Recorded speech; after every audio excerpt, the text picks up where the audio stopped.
My brothers and sisters, when we pause for a moment and truly reflect, we realize that this world, with all its attractions, its struggles, its moments of joy and sorrow, is nothing more than a journey, a temporary stop between where we came from and where we are ultimately heading. We began our existence with Allah, and no matter what path life takes us on, our journey ends with Allah. This realization should not just be a passing thought. It should define the way we live, the way we struggle, and the way we understand success and failure in this life. You see, the problem is that many of us live as though we will never leave this world. We get lost in our routines, our ambitions, our desires, and we start to act like we own time itself. But time is not ours to own. Every second that passes is taking us closer to that inevitable meeting with our Creator. We are not moving away from death. We are walking towards it with every breath we take. Yet, for the believer, this truth is not meant to cause despair. It's meant to awaken the soul. Because, when you remember that everything will end, you start to live with purpose. You stop wasting your energy on things that do not matter, and you begin to prepare for the moment that truly does. Think about it. How many times have we seen someone healthy, full of life, suddenly leave this world? How many people do we know who made plans for tomorrow, but never lived to see it? These moments are reminders, not tragedies. They are gentle nudges from Allah telling us, your turn will also come. It's not about fear, it's about awareness. When you live with the awareness that your journey ends with Allah, every decision becomes different. You choose your words carefully, you treat people with kindness, you guard your prayers, and you strive to live a life that you'll be proud to present on the day of judgment. And yet, we keep delaying that awakening. We tell ourselves, I'll start praying tomorrow, I'll fix myself later, I'll become serious about my faith when I'm older. But my dear brothers and sisters who promised us tomorrow, the journey could end tonight. The angel of death does not wait for convenience. The wise believer is not the one who fears death. It's the one who prepares for it.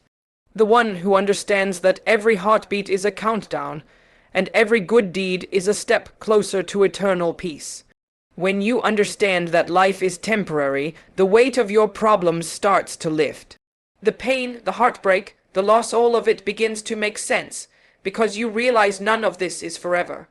The world was never meant to be perfect. It's meant to be a test. Allah did not create you to rest here. He created you to strive, to endure, and to grow through your challenges. Every difficulty is part of the journey back to Him, and every act of patience brings you closer to His mercy. So live your life with this awareness. Enjoy what Allah has blessed you with, but don't get attached. Work hard, but don't lose sight of your purpose. Love deeply, but remember that every connection in this world is temporary. The only permanent relationship you have is with the one who created you. That's why, when the believer faces loss, they don't break. They remember. When they are tested, they don't give up. They endure because they know the destination. In the end, my brothers and sisters, everything returns to Him. The wealth you gather, the status you chase, the dreams you build, all of it will remain behind. What will go with you is your heart, your faith, your deeds. That's what truly defines your journey. Life is not about how long you live. It's about how well you prepare for the moment when you finally meet the one. My brothers and sisters, we often say, I'm tired. We say it after a long day, after trying to stay consistent in our prayers, after fighting temptations, after striving for our goals. But if we pause for a moment and look deeper, most of the time we're not truly tired, we're undisciplined. There's a difference between exhaustion of the body and weakness of the will. The body tires from effort, but the soul tires from neglect. When the heart loses its sense of purpose, every small challenge starts to feel like a mountain, and every act of worship begins to feel heavy. The truth is, it's not always your body that's asking for rest, it's your faith that's asking for renewal. When we live without discipline, life becomes chaotic. We start reacting instead of leading. We sleep without planning, we eat without control, we speak without thought, and we act without reflection. This lack of structure doesn't just make us lazy, it slowly disconnects us from our Creator. Because discipline is not about controlling your schedule, it's about controlling your soul. It's the strength to tell yourself no when desires tempt you and yes when faith calls you. Discipline is what keeps you standing in prayer when your body wants to lie down. It's what wakes you for Fajr when comfort whispers to stay asleep. It's what helps you guard your tongue when anger burns inside you. Without discipline, faith becomes fragile and purpose fades into excuses. Look at those who achieve greatness in this world, athletes, scholars, leaders. Their success is never born from comfort, it's born from consistency. They train even when they don't feel like it. They repeat the same actions every day, and they embrace discomfort because they understand the value of routine. Now imagine if we applied that same mindset to our relationship with Allah. Imagine if we treated our Salah, our Quran, our dhikr with the same seriousness that an athlete treats his training. The difference between the one who excels and the one who stagnates isn't intelligence or talent, it's discipline. And this discipline, my brothers and sisters, isn't just a worldly skill, it's a spiritual tool. It's what strengthens the believer's heart. It's what helps you resist sin when temptation surrounds you. It's what teaches you patience when life doesn't go your way. The disciplined believer doesn't wait to feel inspired. They act because they know their purpose. They know that discipline brings barakah, divine blessing into their time, their work, and their worship. Allah doesn't expect perfection from us. He expects effort. And consistent effort, no matter how small, is a sign of discipline. When we say, "I'm tired," what we often mean is, "I've lost focus." Because when the heart is connected to purpose, even the hardest struggle feels lighter. Think of the companions of the Prophet, peace be upon him. They endured hunger, pain, and hardship, yet their hearts were firm. They didn't give up when it got difficult because their discipline came from faith. They were driven not by comfort, but by conviction. They didn't live for ease, they lived for meaning. That is what discipline gives you, a meaning. So the next time you feel tired, ask yourself, is it my body that's tired or my soul that's unmotivated? Because when you have purpose, you find strength in the very things that once drained you. You begin to understand that tiredness is natural, but surrender is a choice. Don't let your feelings dictate your faith. Build habits that serve your soul, not your comfort. Pray even when you don't feel like praying. Push forward even when it feels difficult. Keep your focus on the one you're doing it for, not on how you feel in the moment. In truth, it's not the hours of work or the challenges of life that break us. It's our lack of discipline that weakens us. The believer who learns discipline finds peace even in effort, because they understand that every struggle is a step closer to Allah. My brothers and sisters, discipline is not just a habit or a personality trait. It is a form of worship. Every moment you resist laziness for the sake of Allah, every time you choose consistency over comfort, you are engaging in an act of obedience. Discipline is the silent proof of your faith. It is what transforms ordinary actions into extraordinary acts of devotion.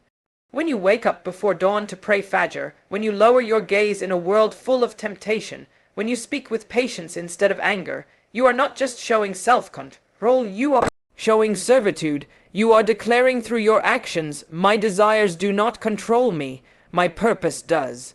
The beauty of discipline is that it connects the believer's daily routine to their eternal goal. The simple act of managing your time, staying true to your promises, or maintaining consistency in prayer might seem small, but in the eyes of Allah, these are signs of sincerity. Because the one who is disciplined is the one who understands that faith is not just about feeling, it's about doing. We can all feel spiritual when life is calm, when we listen to a moving recitation or hear a powerful reminder. But true discipline is what keeps you steadfast when the emotion fades, when no one is watching, when your heart feels dry, but you still get up and pray. That is the worship of the disciplined soul, quiet, consistent, unseen by people, but fully known by Allah. Think about how our Prophet, peace be upon him, lived. His days were organized around worship. His nights were filled with prayer, his mornings with remembrance, his interactions with purpose. He showed us that faith is not something you do occasionally, it's something you live consistently. He was disciplined in his kindness, in his forgiveness, in his patience, even when others tested him.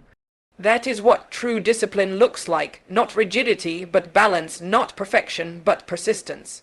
Many of us believe that worship is limited to prayer, fasting, or charity, but in truth, when done with the right intention, every disciplined action becomes a form of ibadah. Waking up early, being punctual, doing your work with honesty, helping your family, managing your time, all of these are acts of worship when done for the sake of Allah. The disciplined believer doesn't separate the spiritual from the practical. They understand that how they live their day reflects how much they value their Lord. The heart that truly remembers its return to Allah does not waste time. It values discipline because it values accountability. The lack of discipline, on the other hand, weakens our faith. When we live without structure, we begin to drift. We start missing prayers, delaying good deeds, and losing consistency. It begins with small neglects, 5 more minutes of sleep, 1 prayer delayed, 1 sin excused, and soon it becomes a habit. The disciplined believer guards against this drift. They remind themselves, I was not created to waste moments. I was created to use them to please Allah. That awareness becomes their anchor, keeping them steady even when distractions surround them. Discipline also teaches humility. It reminds us that faith is not about sudden inspiration but steady effort. You might not feel motivated every day, but you show up anyway. You pray anyway. You do what's right anyway, because you understand that the journey to Allah is not about perfection. It's about persistence.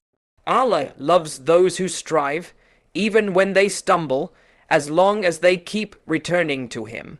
So, my brothers and sisters, every time you choose discipline over desire, remember that you are engaging in worship. You are proving to your Creator that your purpose outweighs your comfort.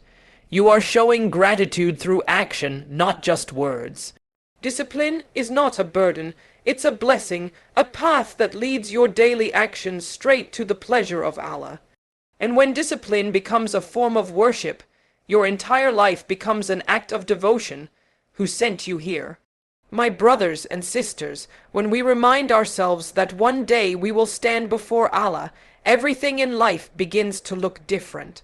The distractions that once seemed so powerful start to lose their hold. The excuses that felt convincing start to sound weak. Because when you truly live with the awareness of your return to Allah, you begin to see that this life is not the destination, it's the preparation. Every breath, every choice, every moment is a step closer to that inevitable meeting. And when that reality settles in your heart, it becomes your greatest motivation. You stop chasing comfort and start chasing meaning. You stop living just to survive and start living to please the one who gave you life. The awareness of returning to Allah brings clarity. It gives you direction in a world full of confusion. You no longer ask, what do I feel like doing? Instead, you ask, what will please Allah? That simple shift in mindset changes everything. Because feelings are temporary, they rise and fall like waves, but purpose remains steady.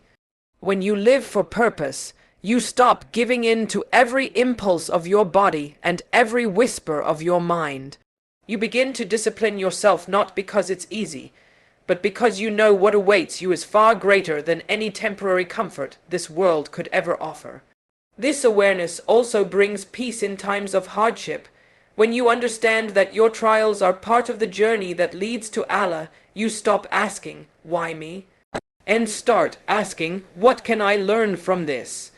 You realize that every difficulty is not a punishment, but an invitation to grow, to purify your soul, and to earn reward that will last beyond this life. The believer who remembers their return to Allah does not despair, even in pain, because they know that patience in hardship is not wasted. It's recorded, it's seen, it's valued, but when we forget this return, that's when we fall into heedlessness. We start to believe this world is everything, and that's when our hearts become heavy with anxiety, greed, and comparison. We begin to measure success by what we own, not by what we've earned in the sight of Allah. We start to live for the approval of people instead of the approval of our Creator. Yet the moment we remember that one day we will stand before Him alone, everything else fades away. The opinions of others, the temporary achievements, the worldly status, none of it will matter. The only thing that will matter is the state of your heart and the sincerity of your deeds. The believer who keeps this truth alive within them does not become arrogant with success nor broken by failure, because they understand that both are tests and both will pass. What remains is how you handled them, with gratitude or with complaint, with humility or with pride. Living with the awareness of returning to Allah brings balance. It makes you strive for excellence in this world without being attached to it. You work hard, you give your best, you serve others, but your heart remains anchored to the hereafter. You know this world is a bridge, not a home, and you cross it carefully, not carelessly. So, my brothers and sisters, remind yourself often of that moment, the moment when everything will stop, and you will stand before the one who created you, who sustained you, who forgave you. Countless times, that moment will define your eternity. Live today with that awareness. Let it guide your decisions, your worship, your discipline, and your interactions. Because the one who lives remembering their return to Allah never loses direction. They walk through life with calmness, with purpose, and with strength, knowing that in the end, every step they take is a step closer to home.